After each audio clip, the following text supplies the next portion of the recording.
and that's revealing itself more and more every day, at least in my experience, is that it seems that people who've been doing this siloed off in the world. I mean, you've shown up in my life, right? And we're speaking the same language to each other, having known each other for a few weeks. And it's like, it's so evident to me that all these people have been siloed off in the world, creating these pods of awareness and coming into these insights and playing on the frontier. And now, right, there's this integrating the integrators, or the people on the frontier are connecting with each other, and opening up the possibility to share learnings in a way that, I mean, the things that might have taken you and me a year to get can be in a minute, in a moment, just uploaded or downloaded or recoded in another. And so that's part of the honor of playing on the frontier is we get to, go first, and it's a little harder, and then share learnings, and that goes both ways. I mean, I like, because we're certainly we stand on shoulders of giants and are the benefactors of, what I learned in a year might have taken humanity 100 years, right? So it goes both ways. But like you said, we're moving faster than any speed we can see, even faster than the speed of light in a lot of ways. We say the speed of love now, in terms of how quickly evolution's evolving. Yeah, beautiful. Curious term there you used, the integrating the integrators, and because my mind immediately goes to that's the job for somebody else or not. Maybe it's all of our jobs all at the same time. I think right next to the integrating of the integrators, there is the emergence of the emergence, and whatever that means. The reason I say so is because so much of what's occurring now has about it open source technology. And certainly here in Portals, we don't claim to and have no proprietary aspiration, no financial aspiration, there is no need to do so. We're free and would love to just proffer the benefit of the exploration on the cutting edge, not claiming that we know anything, but claiming more than anything that we want to be on that edge of discovery for ourselves, with others, and the fascination of today. I said at the beginning that you are here as one of the next generation leaders, and I didn't actually know how much true that was going to become as you were describing your experience, because part of the leap of faith of our exploration today was more an intuition that we needed to do this conversation, and it was my calling in this was to create a space for your voice to come through. And I have this deep intuition that alongside with you, there are others in different spaces who are pioneering in their way, and some know of each other, and some are actually doing hard work deep in the trenches, almost in solitary confinement, so to speak, and would love to be enhanced and essenced by the work of others. So if there is a mission and a calling for the Portals project, in that is, as you said, being a place where these people can find each other, connect inside a bigger network of possibility, and be enhanced by the capillary action that's generated in the labor of love of others. Yeah, and it's I mean, I do know many of these people, and I'm happy. I know I've introduced you to one or two already. I'm happy to introduce more. There is a community that is finding each other, that is playing life from this place, and it's interesting, just the one generational shift with us, because I mean, I just turned 30 years old.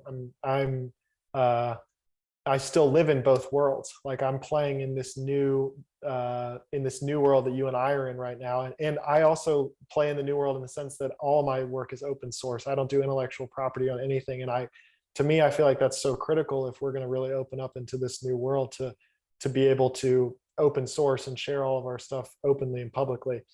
And I'm also in a place of being still relatively young, in not, I wouldn't say young in my career, but younger in my career, and needing to have money to put food on the table or a roof over my head. And so there is this question around connecting and also resourcing the upcoming generations in terms of like, in some moments I'm dreaming up the possibility of what the next 1,000 years of humanity is going to look like. And the next moment I'm going, oh my gosh, where am I going to get some food for tonight?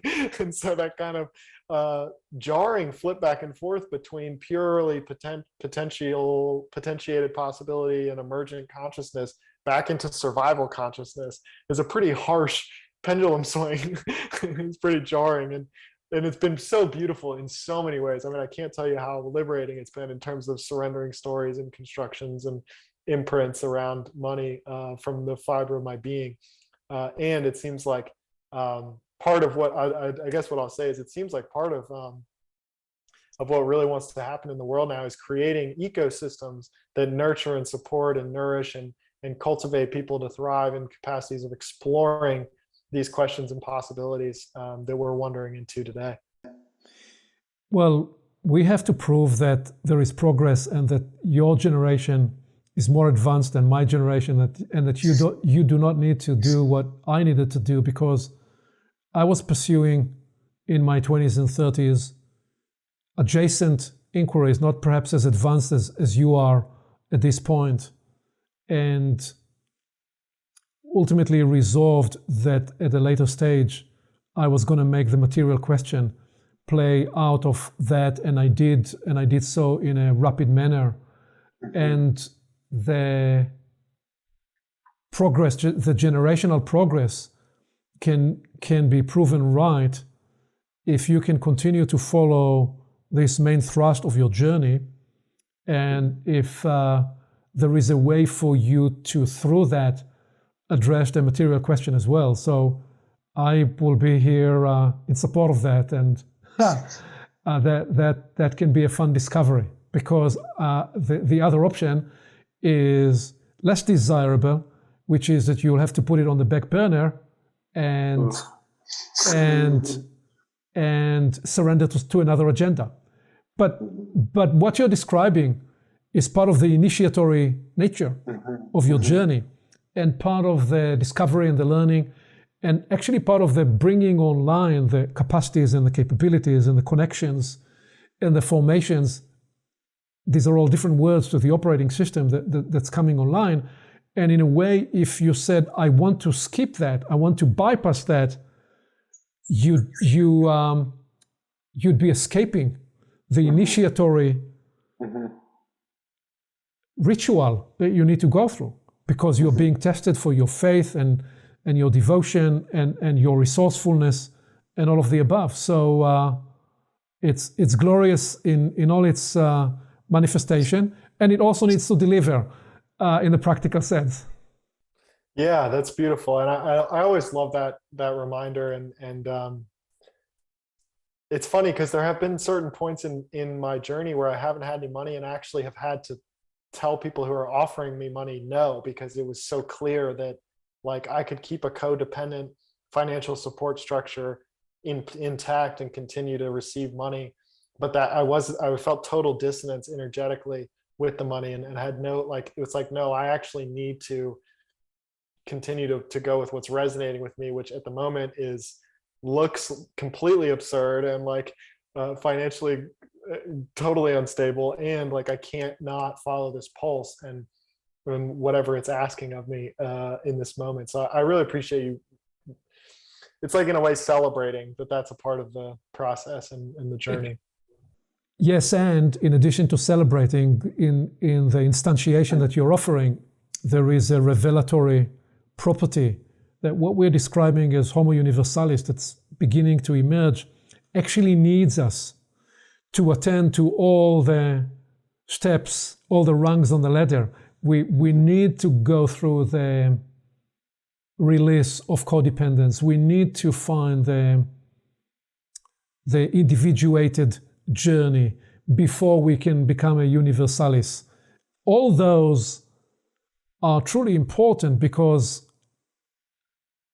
if they are not integrating and embodying that, what you're describing is a fantasy land and another attempt to escape the planet or escape the body or any other bypassing story that we've seen in many groups and in all major religions. You've had spin-offs that wanted to offer that shortcut, sometime with mystical or esoteric inclination, and they always brought tremendous amount of pain and grief, and because ultimately they were attached to a certain outcome that needed to manifest with them personally, rather than seeing themselves as part of the bigger chain of life and the bigger evolutionary story.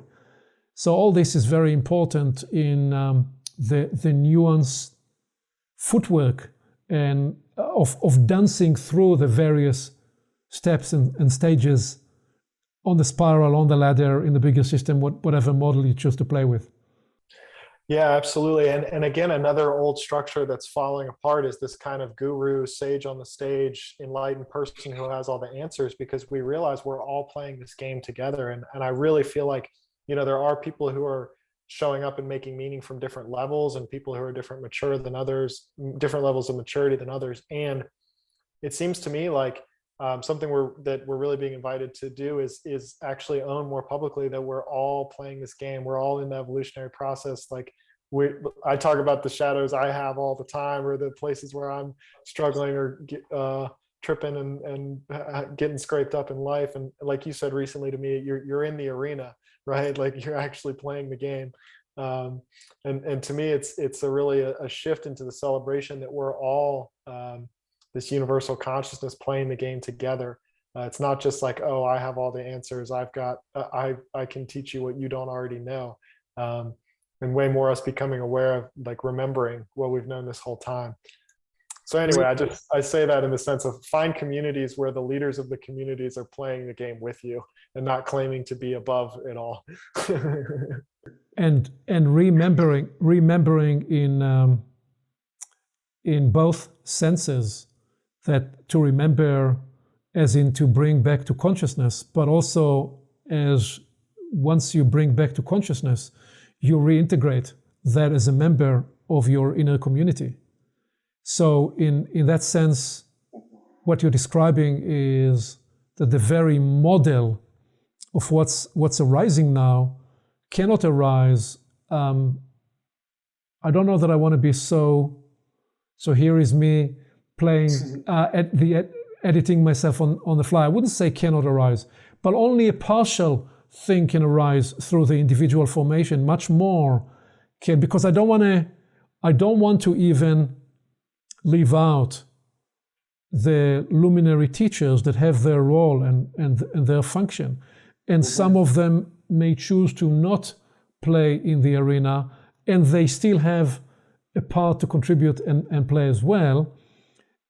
Or else we impose on everybody that everybody needs to play in the same game, and that in itself is another totalitarianism and is a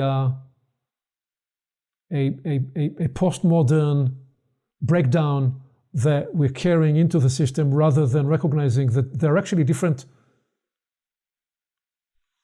functional roles. And if the predominance was with a solo teacher, there is a major shift for the co-arising function, and that within that there are still teachers, and even within the teachers' communities there are different functions. There are solo, quiet, semi-recluse pioneers on the cutting edge of various frontiers, developing models and ideas and formations and sharing with some. And there are the popularizers, and there are the integrators, and there are those that follow the one lineage path, and those that are fertilizing and connecting and cross-pollinating different paths and are discovering the unifying themes. And actually, you need those different functions. And the problem is whenever there is a drop down into the comparative consciousness, where you begin to place those different formations in hierarchical structures, you lose the recognition and the value that actually they all operate in a bigger system.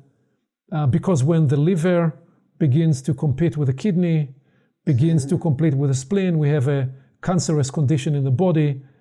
And instead of those different organs actually honoring their function, honoring each other, honoring that they are part of the whole, a greater system, and that the greater system that they are part of is by itself actually part of a greater system unto itself.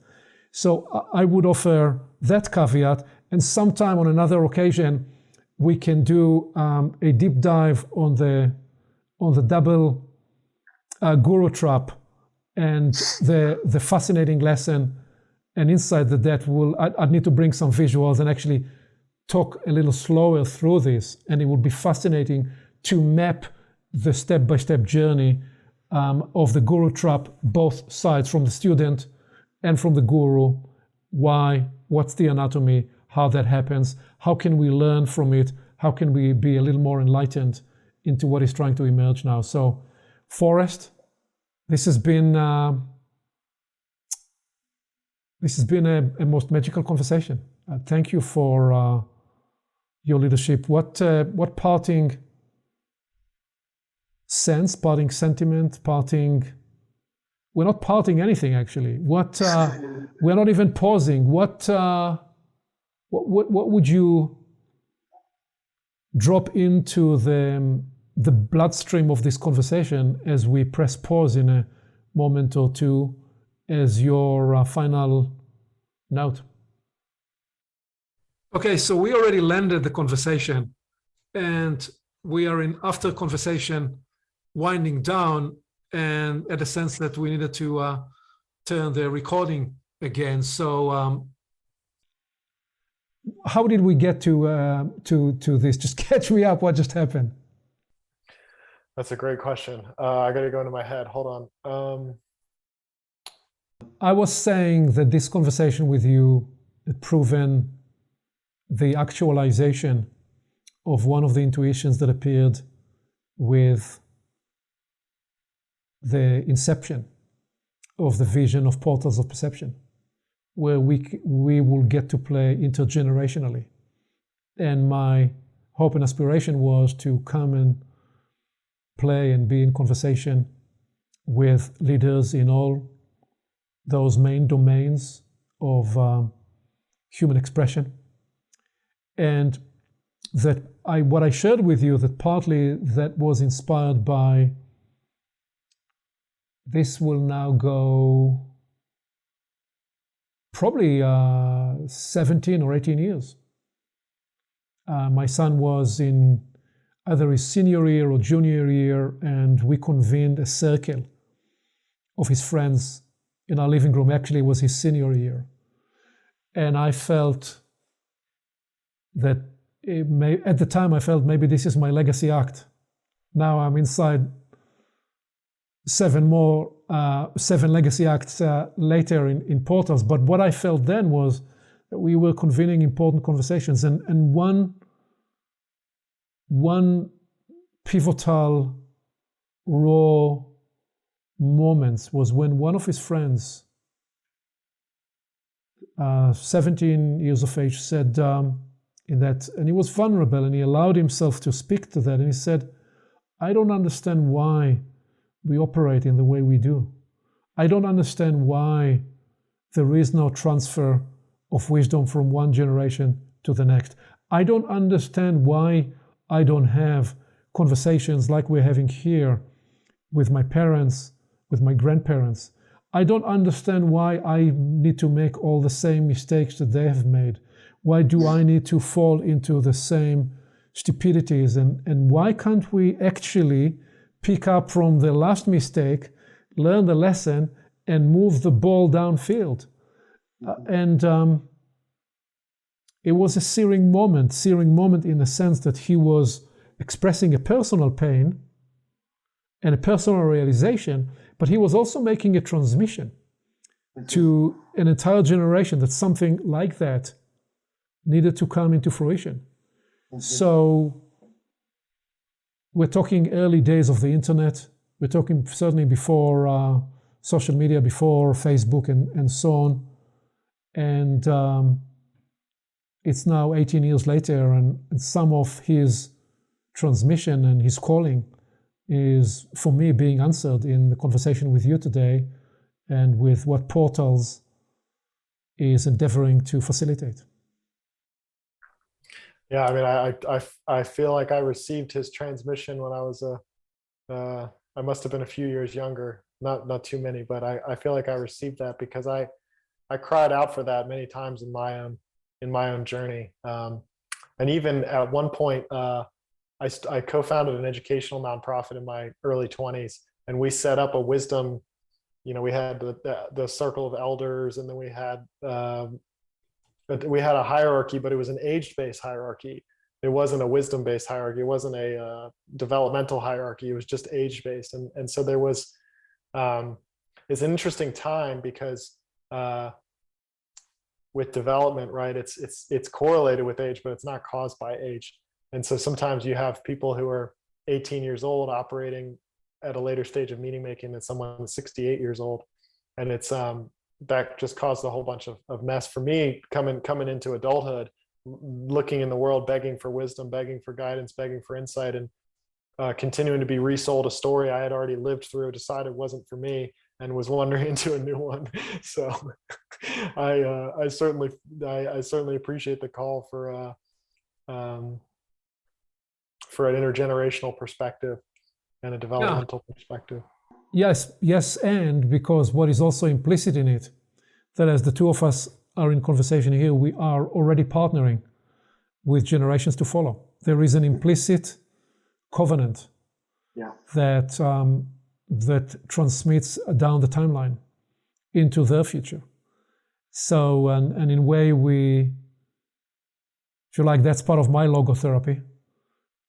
Viktor Frankl's logotherapy, which is that I hold them in thought, I hold them in my mind, and they make me a better person today. Because I wake up in the morning and I say, what would I do today? How would I live into today in such a way that when my granddaughter asks me about today specifically, she will ask me about, we are recording this on October 8th, 2021. In 20 years, she will ask, what did you do on October 8th? And I'll say, hey, Talia, what do you know? I was having the most extraordinary conversation with Forrest, and we were thinking of you, and we were thinking. And we were thinking of your children and their children. It's easy to get emotional when you think about these things. But that is truly the calling of this time, because they are actually looking at us from the future right here, right now. They're looking at us from the future right here, right now, and they are begging, pleading, petitioning, beckoning, whatever is the verb. Can you guys get on with this? So that's what I felt when you were describing the playgrounds. I felt you were already responding to the subpoena, the summoning of those future generations, and you are playing on their behalf. So Forrest, we just turned the recording again and got emotional in it for a moment, which is all right as well, because we feel so strongly about it. But when I go into these spaces, it breaks my voice because I feel so strongly about it. So I will let you be the last voice on this, please. Well, I hear you saying beckoning and calling and these verbs, and the verb I want to introduce is singing, because I believe I mentioned to you one other time before. I actually hear I call it the song of the children, but there's a song I hear it when I'm in spaces like these. I hear the voices of children singing what I call the song of the children, and it's